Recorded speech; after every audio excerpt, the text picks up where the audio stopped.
అడ్డుకు తాడు కట్టారు బ్రో రోడ్డుకి. అలాగే చిన్నపిల్లడు వచ్చి మన దగ్గర నుంచి డబ్బులు తీసుకున్నాడు. మన దగ్గర 10 రూపీస్ ఉంటే 10 రూపీస్ ఇచ్చాం. తర్వాత తను తాడు ఓపెన్ చేశాడు, మనం దాటి వెళ్ళాం.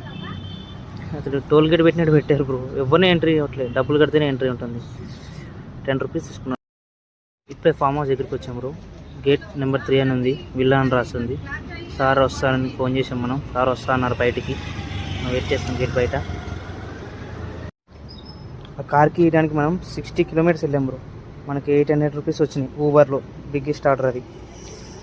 50 కిలోమీటర్స్ ఇచ్చారు. దాని తర్వాత ఎక్స్ట్రా ఆయన పేమెంట్ చేశారు ఆ కార్కి కోసం. ఆయన ఓన్లీ జస్ట్ కార్కి కోసం అంత దూరం వెళ్ళాం. ఆ సార్కి అలాగే హెల్మెట్ కూడా నచ్చింది.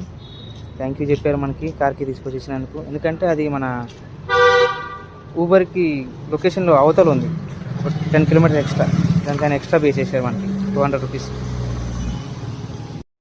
సార్ పేమెంట్ చేశారు. తర్వాత మనకి థ్యాంక్ యూ చెప్పారు. సెకండ్ కూడా ఇచ్చారు ఇంత దూరం తీసుకొచ్చినందుకు.